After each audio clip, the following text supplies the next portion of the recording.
Salut, c'est Zaba et commençons tout de suite. La branche perdue du Nil. Le plus grand mystère de l'histoire des mystères pourrait bien avoir été résolu, modifiant le passé tel que nous le connaissons. Des échantillons de sol prélevés dans le désert près des pyramides égyptiennes ont révélé une voie navigable oubliée. Lorsque vous regardez les pyramides de Gizeh aujourd'hui, que voyez-vous? À part énormément de sable, pas grand-chose. Les pyramides se dressent majestueusement contre le désert. À littéralement un jet de pierre des boutiques modernes de Gizeh, vous pouvez acheter des falafels et quelques véritables rouleaux de papyrus anciens. Mais la scène n'était pas vraiment pareille il y a 4700 ans. Le Nil était autrefois une bête beaucoup plus grande. Le gigantesque fleuve d'Égypte coulait comme un serpent furieux à travers tout le pays avec des branches qui s'éloignaient vers ce qui est maintenant un désert sec et inhospitalier.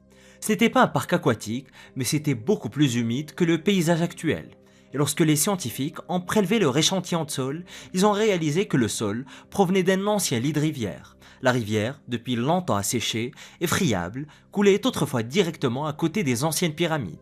Tim Ralph de l'université Macquarie à Sydney a déclaré que la plupart des monuments et des villes clés étaient construits soit à côté du Nil, soit à côté de l'une de ses branches. C'est ainsi que les Égyptiens ont construit leurs structures magnifiques. Ils transportaient les blocs pour construire les pyramides sur des bateaux. Ils naviguaient avec ces bateaux le long d'une branche éteinte du fleuve, directement vers le site de construction.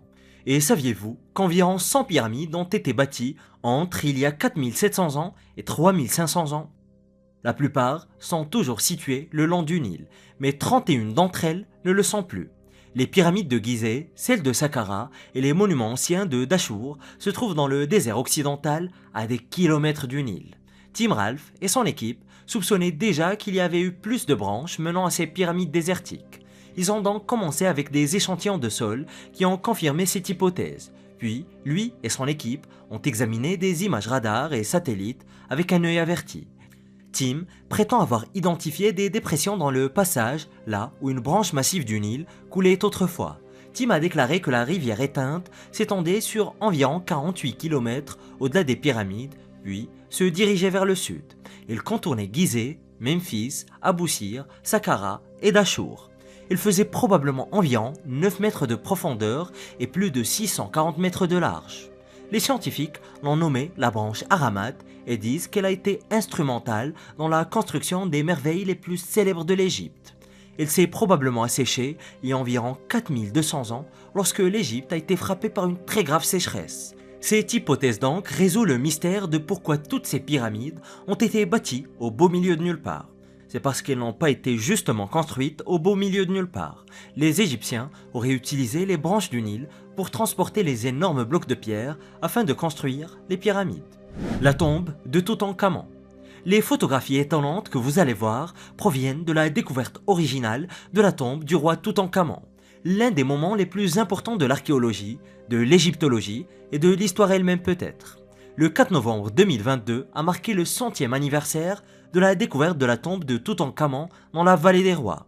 C'est d'ailleurs complètement dingue de penser que ces photographies, comme celle-ci de l'entrée réelle, n'ont été prises qu'il y a un siècle à peine. Elles semblent bien plus anciennes. Et voici le sceau de la tombe. Cette image a été capturée par Harry Burton, le photographe de l'expédition. Imaginez à quel point le cœur des archéologues devait battre fort lorsqu'ils ont vu pour la toute première fois le sceau intact sur la porte. Cette longueur de corde gardait les portes de la tombe fermées, signifiant que tout au-delà de ce point était intact. Les chercheurs savaient qu'il y aurait des trésors, mais dans leurs rêves les plus fous, ils n'auraient pu anticiper ce qui allait suivre. Mais pourquoi au juste la découverte de Toutankhamon est-elle si importante? D'autres pharaons avaient déjà été trouvés avant, alors pourquoi sa tombe était-elle si spéciale? Toutankhamon était un peu une énigme. Son père avait essayé de changer radicalement l'Égypte ancienne. Le pharaon Akhenaton avait tout bonnement bouleversé toute la religion et toutes les croyances égyptiennes. Il a tenté d'abolir les 2000 dieux que les gens avaient adorés pendant des milliers d'années, les remplaçant par un seul dieu solaire nommé Aton. Et c'était d'ailleurs l'une des premières formes primitives du monothéisme, ce que l'on appelle une monolatrie. Mais quand Akhenaton est décédé, l'Égypte a célébré. Son fils a pris sa place sur le trône et Toutankhamon est devenu roi à seulement 9 ans en 1333 avant Jésus-Christ. Et son premier acte en tant que jeune souverain fut d'abolir les lois instaurées par son père. Mais un fait très peu connu est que notre jeune roi a même changé son propre nom. Son père l'avait nommé Toutankhaton. en référence au dieu Aton, mais Toutankhamon a changé son nom pour revenir à celui du dieu Amon. Mais il décédera à seulement 19 ans dans des circonstances mystérieuses. Les historiens pensent qu'il est probablement décédé dans un accident de char. Cela pourrait aussi être lié au paludisme, à une maladie osseuse ou à une blessure à la jambe. Et après sa mort, le trône est passé à son conseiller, Aïe. Toutankhamon n'avait pas réussi à avoir d'enfants. Bien sûr, essayer d'avoir des enfants avec sa sœur ne fonctionne généralement pas très bien. C'est un côté un peu laid de l'histoire, mais il est néanmoins important pour l'histoire. Howard Carter était déterminé à trouver la tombe de ce jeune pharaon. Pendant des années, les chercheurs dans la vallée des rois avaient trouvé des objets portant le nom de Toutankhamon, des peaux, des morceaux de lin, et ils savaient que sa tombe était cachée quelque part et n'avaient qu'à la trouver. Carter a commencé son travail en 1917. Financé par un riche Britannique du nom de Lord Carnarvon, et après 5 ans, ils ont touché le jackpot.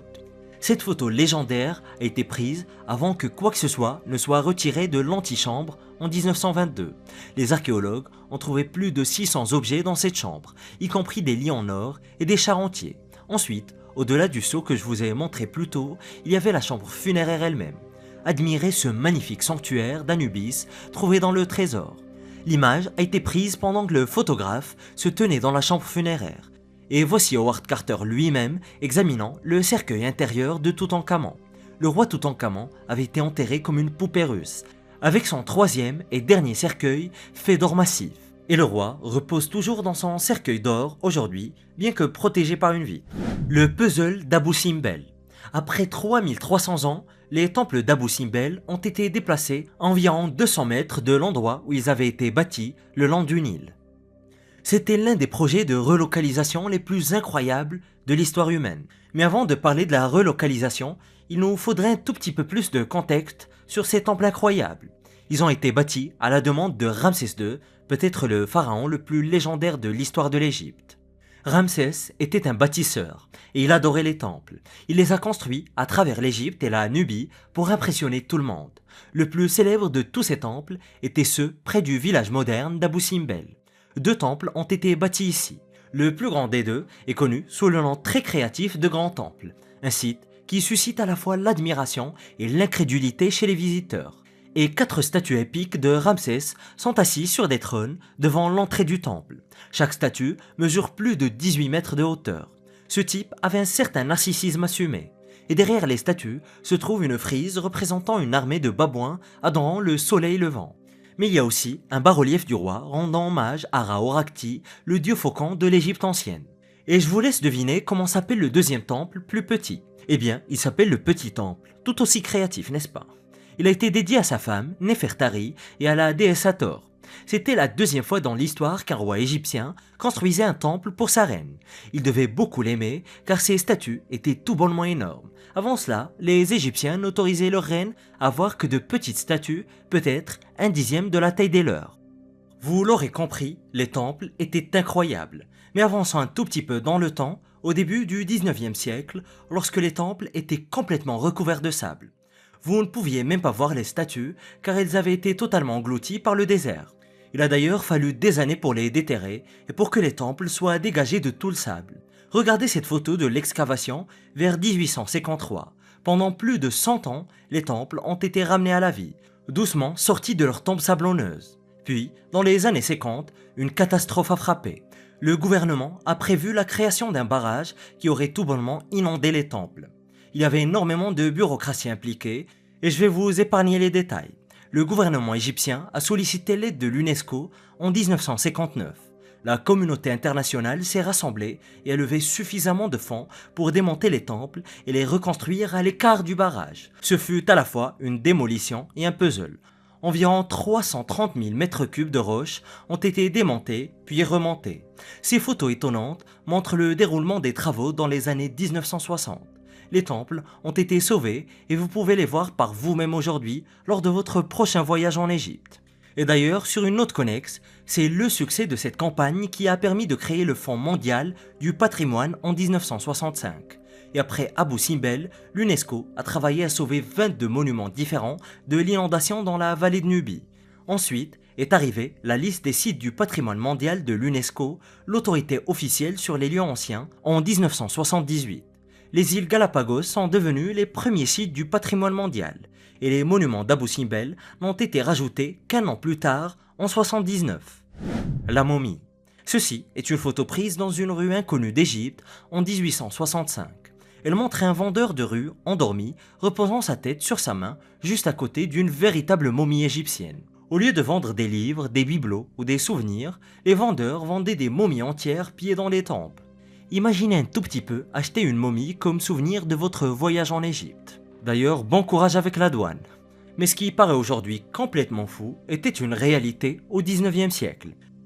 Il y avait tellement de momies pillées dans des tombes et des nécropoles égyptiennes que les Européens organisaient des séances de déroulement de momies, littéralement. Cependant, l'offre n'arrivait pas à satisfaire la demande, alors les Égyptiens ont commencé à fabriquer de fausses momies en se servant de cadavres modernes pour se faire plus d'argent. Et oui, vous avez bien entendu, j'ai parlé un tout petit peu plus tôt de véritables séances de déroulement de momies. Je n'allais tout de même pas mentionner quelque chose d'aussi bizarre et passer rapidement à autre chose. Les séances de déroulement de momies des années 1830 étaient comme des vidéos de déballage sur YouTube, mais avec des corps humains. C'était une véritable mode dérangée de l'Angleterre victorienne. Le 15 janvier 1834, les billets étaient tous vendus pour un événement organisé par Thomas Pettigrew au Royal College of Surgeons. Devant les yeux des détenteurs de billets, Thomas prévoyait de dérouler lentement une véritable momie égyptienne vieille de 4000 ans. Cela semble étrange, mais ce n'était même pas la chose la plus bizarre que les Anglais faisaient. Les guerres napoléoniennes avaient créé un intérêt très intense pour l'Égypte. Les aristocrates français et la noblesse anglaise ont commencé à acheter toutes les momies qu'ils pouvaient trouver. Les momies étaient broyées et leur poudre était utilisée pour fabriquer des toniques de santé. Des morceaux de leur bandelettes servaient de charme magique et leur chair, si on peut l'appeler ainsi, était moulue en pigments pour les peintres. Et en 1833, l'aristocrate français Ferdinand de Géran écrivait « Il serait à peine respectable à son retour d'Égypte de se présenter sans une momie dans une main et un crocodile dans l'autre. » Eh bien, ça change des pyramides miniatures. Et ce n'est pas le pire. Je vais vous donner un petit aperçu d'une séance de déroulement de momies, au cas où vous ne seriez pas déjà assez perturbé. Peut-être que cela a commencé de manière purement scientifique, mais cela s'est rapidement transformé en spectacle et en business. Lors d'une exposition en 1857 au musée d'anthropologie de Londres, une noble dame de la 21e dynastie d'Égypte, appelée Neskhens, devait être, entre guillemets, démomifiée. Elle avait reposé en paix pendant des milliers d'années pour subir une profanation inimaginable en Angleterre. Elle était attachée à un mécanisme qui la faisait paraître comme si elle dansait pendant que ses bandelettes se déroulaient. Elle se décomposait comme un zombie dans un mélangeur de peinture, tandis que des bijoux anciens et précieux tombaient de ses bandelettes, comme des bonbons sortant d'une piñata. Bon, vous l'avez compris, le spectacle est déjà assez horrible, pas besoin d'entrer dans les détails. Tout ce que je pourrais dire, c'est qu'il est plutôt ironique que les mêmes personnes qui craignaient d'enlever leurs gants ou de montrer un peu de cheville ne se souciaient pas de dépouiller une femme sacrée de 4000 ans de ses bandelettes. Les samouraïs au pied du Sphinx. En 1864, un groupe de samouraïs japonais fit une expédition dans un monde qu'ils ne connaissaient pas, un endroit tellement étrange et lointain qu'ils avaient très certainement l'impression d'avoir atterri sur une toute autre planète. Ce fut une rencontre culturelle des plus bizarres de l'histoire. Regardez cette photographie et réfléchissez à quel point elle est singulière. Elle date d'il y a seulement 160 ans, mais elle réunit des samouraïs japonais et le Sphinx avant qu'il ne devienne une attraction touristique et une caméra fonctionnelle. C'est un instantané d'un moment clé dans l'histoire mondiale et ce n'était même pas il y a si longtemps. Mais comment ça s'est produit? Pourquoi 30 samouraïs ont-ils posé devant le Sphinx pour se faire photographier? L'image montre la deuxième ambassade japonaise en Europe, plus communément connue sous le nom de mission Ikeda. À l'époque, le Japon était encore un pays féodal gouverné par le shogunat Tokugawa. Cependant, le féodalisme japonais était sur le point de disparaître rapidement. Depuis le XVIIe siècle, le Japon avait suivi une politique d'isolement appelée Sakoku. Les dirigeants du Japon avaient convenu de couper l'île de tout contact extérieur pour préserver la culture japonaise et éloigner les colonisateurs européens. À cette époque, l'Europe avait colonisé presque toute l'Afrique et l'Asie. Presque tous les pays asiatiques étaient sous le contrôle ou l'influence d'une puissance européenne, mais pas le Japon. Leur politique avait empêché le christianisme d'entrer au Japon et ne commerçait qu'avec des marchands chinois et néerlandais. Mais les choses se sont compliquées en 1853 lorsque le commodore américain Matthew Perry est arrivé à Yokohama avec des navires de guerre américains. Les Américains exigeaient que le Japon ouvre ses frontières au commerce international. Le Japon voulait juste être laissé en paix, mais les Américains, en bon américain, ne les laissaient pas tranquilles. Yokohama est presque devenu du jour au lendemain un centre de commerce international. Mais les dictateurs militaires qui dirigeaient le shogunat Tokugawa n'étaient pas vraiment contents. Et en moins de 10 ans, il y eut un grand mouvement pour chasser les Américains du Japon. Le gouverneur Ikeda Nagaoki fut chargé de se rendre en France pour demander la fin des nouvelles règles à Yokohama. Cependant, la mission fut un véritable échec. Les délégués japonais furent essentiellement ridiculisés en France, mais au moins ils ont pu voir les pyramides et cela en valait bien la peine, enfin je suppose. Le groupe d'Ikeda fut probablement le premier et le seul groupe de samouraïs du Japon féodal à avoir vu la plus grande merveille du monde antique. En route vers la France, ils s'arrêtèrent au Caire et firent une photo de groupe devant le Sphinx. Et bien que la mission ait échoué, les années suivantes virent des changements dramatiques au Japon. Le shogunat fut renversé et bientôt le Japon se transforma en une véritable puissance industrielle moderne, prête à affronter le monde en guerre. Le Sphinx. Pour rester un petit peu sur le même thème, qu'ont en commun les Perses, les Fatimides, les Turcs, les Anglais, les Romains et un groupe aléatoire de samouraïs? Vous l'avez deviné, ils ont tous dormi à l'ombre du grand Sphinx de Gizeh. Ce monument épique, dressé comme un gardien silencieux pendant 45 siècles, est le grand Sphinx et on a vu beaucoup au cours de son existence. Il a assisté à l'essor et à la chute de tant d'empires qu'il serait impossible de tous les lister. Il a été une source d'inspiration pour les artistes, il a même accueilli des armées et en ce moment même, alors que vous regardez cette vidéo, il y a presque certainement un touriste debout en admiration devant ce gigantesque hybride de chat et de pharaon. Mais voici l'une des premières photographies connues du Sphinx. Hamilton W. Wright a pris ce cliché en 1923. Et si vous ne saviez pas ce que vous regardiez, vous seriez probablement à peine capable de dire ce qui est sur l'image. Tout ce que vous pouvez voir, c'est la tête du Sphinx, mais sous cet angle, il ne ressemble pas du tout à notre Sphinx bien-aimé. Cette image est un peu meilleure. C'est aussi l'une des premières à montrer la dégradation du visage du Sphinx et l'état horrible de son corps. Vous pouvez voir un petit morceau de la grande pyramide en arrière-plan. La photographie a été prise par Félix Bonfils en 1865. Vous pouvez vraiment vous faire une idée de l'état de délabrement du Sphinx au 19e siècle. C'était avant les fouilles, avant que le corps ne soit dévoilé, lorsque seule sa tête émergeait du sable. Et si les archéologues n'étaient pas intervenus pour préserver le Sphinx, regardez à quel point il était proche de tomber en ruine. Et à ce jour, s'il avait été complètement ignoré, le Sphinx aurait été complètement englouti sous le sable. Luce Le Bar a écrit un jour que le Sphinx a été témoin de la naissance de l'archéologie, de la photographie et du tourisme, et c'est une affirmation qui sonne tout à fait vraie. Le Sphinx a été l'un des premiers monuments à être photographié. Et il a surtout été l'un des premiers monuments à être correctement fouillé. Des archéologues français, entre 1925 et 1936, ont découvert l'intégralité du corps du Sphinx. Ils furent choqués de voir que la tête reposait sur un corps de 73 mètres de long.